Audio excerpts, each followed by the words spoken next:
Eres un agente de la DEA. Te llamas Enrique Camarena. Pero todos te dicen Kiki. Naciste en Mexicali, en la frontera. Creciste entre dos mundos, el español de tu madre y el inglés de las calles americanas. Entendías ambos lados. Hablabas ambos idiomas. Pensabas en los dos al mismo tiempo. Hoy tienes 37 años. Llevas casi una década trabajando para la DEA, la Agencia Antidrogas de los Estados Unidos. No llegaste aquí por accidente.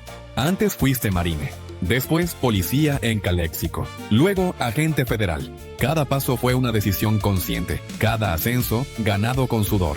Tu trabajo no es glamoroso. No es como en las películas. Es semanas de vigilancia. Es seguir a un mismo sujeto durante meses sin que él lo sepa. Es construir casos que tarden años en llegar a un juicio. Es frustrante, lento y a veces peligroso. Pero lo amas.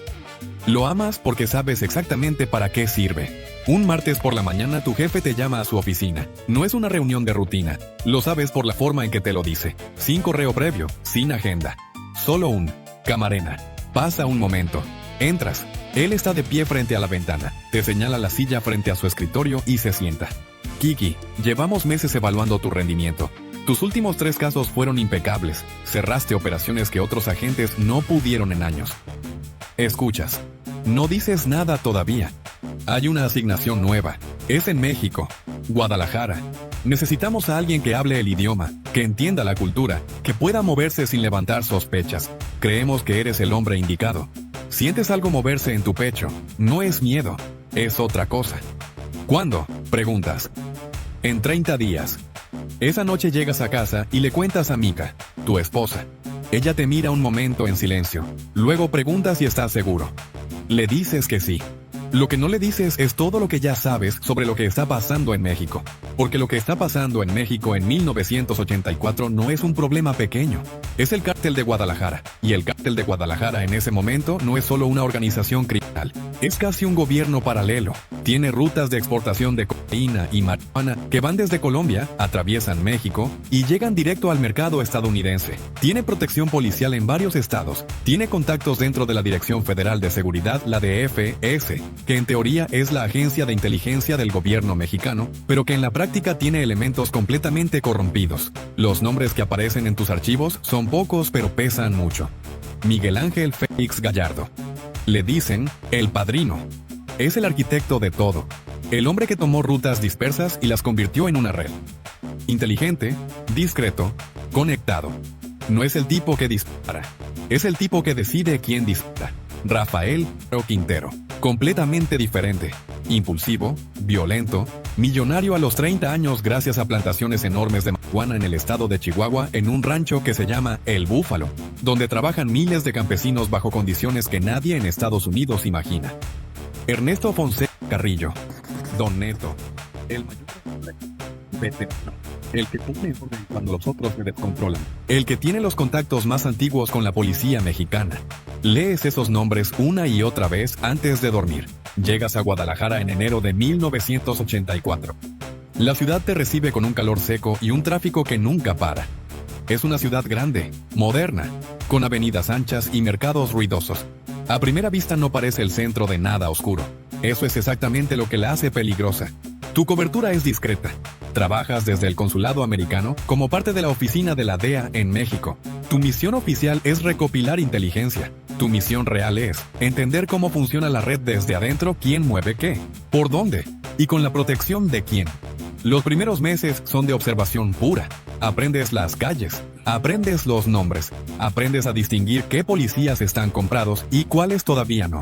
Y rápidamente te das cuenta de algo que te incomoda profundamente. La línea entre el gobierno mexicano y el cártel no es una línea, es una zona gris enorme donde todo se mezcla.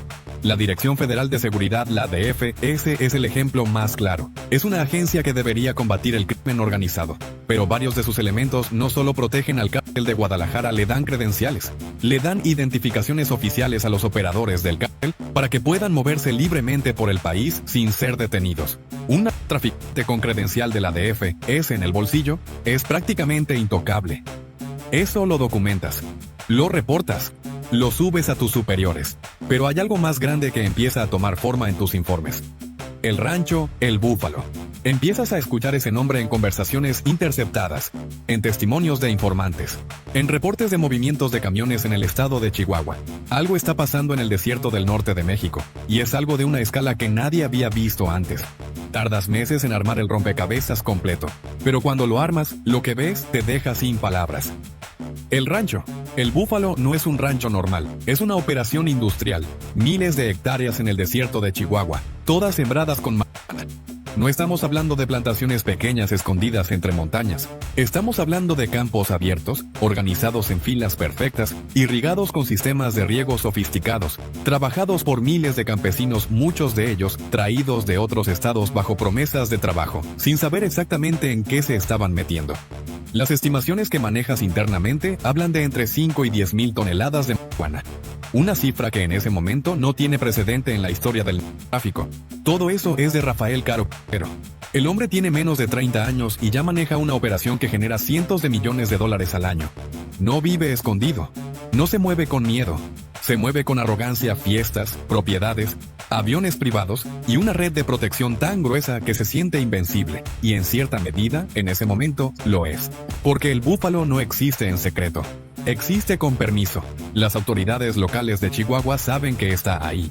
Algunos elementos de la Policía Federal también. Hay pagos que fluyen hacia arriba en la cadena de mando. El rancho opera con una impunidad que solo es posible cuando el dinero llega a los lugares correctos. Tú documentas todo eso. Cada reporte que mandas a tus superiores en la DEA es más detallado que el anterior. Tienes coordenadas, tienes nombres, tienes rutas de exportación. Sabes que la marihuana de El Búfalo sale de México en camiones hacia la frontera, cruza hacia Estados Unidos en puntos específicos y se distribuye desde ahí hacia ciudades en California, Texas, Arizona y más adentro del país. También sabes que esa es solo una parte del negocio, porque el cártel de Guadalajara no trabaja solo con marihuana. Tiene acuerdos con los cárteles colombianos para mover cocaína. México no es el productor, es el corredor. La cocaína sale de Colombia, llega a México y desde ahí cruza hacia el norte. Félix Gallardo es el administrador de esa ruta, el hombre que garantiza que el producto llegue sin problemas a cambio de un porcentaje. En tus archivos tienes un mapa de esa red que pocos agentes en el mundo tienen. Y eso, aunque todavía no lo sabes, es exactamente el problema. Porque a medida que tus reportes se vuelven más detallados y a medida que la DEA empieza a presionar al gobierno mexicano para actuar, algo cambia en el ambiente. Empiezas a notar cosas pequeñas. Un carro que ves demasiadas veces en diferentes lugares. Una llamada que se corta de forma extraña. Un informante que de repente ya no contesta. Pequeñas señales que por sí solas no significan nada, pero que juntas te dicen algo que no quieres escuchar. Alguien sabe quién eres. No exactamente quién. No tu nombre completo. No tu dirección. No tu cobertura oficial. Pero alguien dentro del cártel o dentro de las estructuras corruptas que lo protegen, sabe que hay un agente americano que está armando un caso demasiado sólido. Un agente que ha encontrado el Búfalo. Un agente que conoce las rutas, los nombres, los montos. Sigues trabajando. ¿Qué más puedes hacer? En noviembre de 1984, la DEA organiza una operación en conjunto con autoridades mexicanas para destruir el rancho El Búfalo. Es un golpe enorme. Los campos son quemados. Se destruyen toneladas de marihuana. Es la operación antidrogas más grande en la historia de México hasta ese momento. Un golpe directo al corazón del cártel. Caro Quintero pierde cientos de millones de dólares en una sola operación. Y sabe perfectamente que detrás de ese golpe hay trabajo de inteligencia americano. Hay alguien que encontró el Búfalo y lo reportó. La rabia que siente en ese momento es difícil de describir. Y tú, Kiki, sin saberlo todavía, eres el nombre que empieza a circular en las conversaciones más oscuras de Guadalajara. Es 7 de febrero de 1985. Un jueves normal, o al menos eso parece al principio. Tienes planes para almorzar con tu esposa Mika ese día. Es algo simple, algo cotidiano. El tipo de plan pequeño que ancla los días cuando el trabajo se pone demasiado pesado. Una hora fuera de la oficina, una mesa en algún restaurante. Y por un momento dejar de ser agente y ser solo Kiki.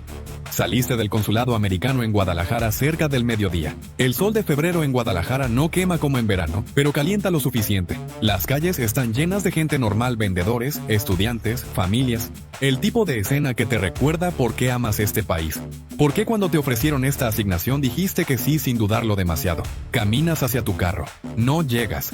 Varios hombres se acercan rápido. Demasiado rápido para que sea casual. Demasiado coordinado para hacer un asalto aleatorio. Antes de que puedas procesar completamente lo que está pasando, ya estás adentro de un vehículo que se aleja a toda velocidad. Nadie en el consulado lo vio. Nadie en la calle intervino. No porque no quisieran, sino porque todo pasó en segundos. Así funcionan los levantones cuando los ejecuta gente que sabe lo que hace. No hay gritos, no hay forcejeo visible, no hay escena. Solo un hombre que estaba ahí y de repente no está. Mika espera en el restaurante. 1 hora, 2 horas. Kiki no llega, no llama. Eso no es normal. Kiki siempre avisa. Mika llama al consulado, el consulado empieza a hacer llamadas, y en cuestión de horas, lo que empezó como una preocupación se convierte en una crisis diplomática. Un agente de la DEA ha desaparecido en México. Lo que pasó durante los días siguientes nunca fue completamente reconstruido en tiempo real. Lo que se sabe hoy viene de investigaciones posteriores, testimonios de testigos y confesiones arrancadas años después en procesos judiciales. Fuiste llevado a una casa en Guadalajara. Ahí, durante aproximadamente 3 días, fuiste interrogado.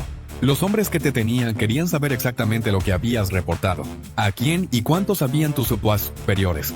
Querían entender el tamaño del daño que habías causado con la destrucción de El Búfalo. Querían nombres de informantes.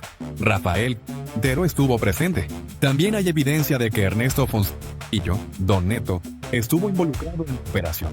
Ambos sabían lo que estaban haciendo. Ambos entendían que secuestrar y asesinar a un agente federal americano era cruzar una línea que tendría consecuencias enormes. Lo hicieron de todas formas. Lo que hace eso aún más perturbador es la participación que se documentó después de elementos de la policía mexicana en el operativo. No fueron solo criminales los que te tomaron. Hubo uniformes involucrados. Hubo gente que debía proteger la ley y que en cambio te entregó. Eso es lo que más pesa cuando se analiza el caso décadas después. No fue solo fue el sistema. El 5 de marzo de 1985, tu cuerpo fue encontrado en el estado de Michoacán, en un camino rural cerca de Zamora. Tenías 37 años, dejaste a Mika, dejaste a tus 3 hijos. La noticia llegó a Washington como una bomba. El gobierno de Ronald Reagan exigió respuestas inmediatas al gobierno mexicano. La DEA cerró temporalmente sus operaciones en México en señal de protesta. Las relaciones diplomáticas entre ambos países entraron en una crisis que duró años. Pero algo más pasó. Algo que quizás importa más a largo plazo. Tu caso cambió la forma en que Estados Unidos entiende el narcotráfico. Antes de febrero de 1985, el problema de las drogas se veía principalmente como un problema de consumo interno de calles americanas. Lo que tu muerte dejó en evidencia era otra cosa, que detrás del consumo había organizaciones con poder casi estatal, con corrupción institucional profunda, con capacidad de operar con impunidad en países enteros. El mundo post-Kiki Camarena es un mundo donde la DEA opera diferente, donde los protocolos de seguridad para agentes en campo son más estrictos, donde la cooperación o la falta de ella entre gobiernos se vuelve un tema político de primer nivel. Rafael Quintero fue capturado en Costa Rica en abril de 1985, pocas semanas después de que encontraran tu cuerpo. Estuvo preso en México durante 28 años. En 2013 fue liberado por un tecnicismo legal, lo que generó una crisis diplomática nueva entre México y Estados Unidos. Fue recapturado en 2022 en Sinaloa. Ernesto Fonseca Carrillo, Don Neto, fue arrestado también en 1985. Pasó el resto de su vida entre prisión y arresto domiciliario. En 2023, Miguel Ángel Gallardo, El Padrino, fue arrestado en 1989. Estuvo décadas en prisión. En 2023, fue puesto en arresto domiciliario por razones de salud. Decisión que también generó controversia internacional. Ninguna de esas capturas te devuelve. Pero hay algo que sí quedó. En Estados Unidos existe desde 1985 el Día del Agente Caído de la DEA. Tu nombre está grabado en el muro de honor de la agencia en Washington. Cada año, en febrero, hay agentes que recuerdan por qué hacen lo que hacen. Y en las academias donde se forman nuevos agentes, tu historia se cuenta completa no como una historia de derrota, sino como una de las razones más concretas por las que el trabajo importa. Te decían Kiki. Eras de Mexicali. Amabas tu trabajo. Amabas México. Y eso, al final, es lo que más duele de todo. Hay historias que el mundo debería conocer. No porque sean cómodas, no porque terminen bien, sino porque son verdaderas y porque detrás de cada nombre en un archivo hay una persona real que tuvo miedo, que tuvo familia, que tuvo sueños que no pudo terminar. Kiki Camarena era uno de nosotros. No era un superhéroe.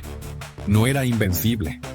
Era un hombre que eligió un trabajo difícil porque creía que valía la pena hacerlo, que cruzó una frontera no solo geográfica, sino de valentía sabiendo que del otro lado había peligro real, y lo hizo de todas formas. Eso es lo que más impresiona cuando uno se detiene a pensar en su historia. No la tragedia del final, sino la decisión del principio. Levantarse cada día sabiendo lo que sabía, documentando lo que documentaba, viviendo con la tensión constante de ser alguien que sabe demasiado en un lugar donde saber demasiado tiene consecuencias. Hay algo que su historia nos deja muy claro. La corrupción no es solo un problema de villanos, es un problema de sistemas, de instituciones que deberían proteger y no lo hacen, de personas con uniforme que eligieron el dinero sobre la ley. Kiki no fue derrotado solo por el cargo, fue derrotado por un sistema que en ese momento estaba podrido por dentro. Y eso es más aterrador que cualquier criminal. Porque un criminal actúa desde afuera del sistema, pero cuando el sistema mismo está corrompido, no hay adentro seguro. Su muerte no fue en vano. Eso suena a frase hecha, lo sé. Pero en este caso es literalmente cierto. Lo que pasó el 7 de febrero de 1985 cambió políticas, cambió protocolos, cambió la forma en que dos países se miran mutuamente cuando hablan de crimen organizado. Kiki Camarena se convirtió en un antes y un después. No eligió serlo. Nadie elige ese tipo de legado. Pero quedó. Y hoy, décadas después, su nombre sigue siendo pronunciado en academias, en documentales, en conversaciones como esta. No como símbolo de derrota, sino como recordatorio de algo importante, que hay personas que eligen ponerse del lado correcto, aunque ese lado sea el más peligroso. Eso merece ser recordado. Eso merece ser contado.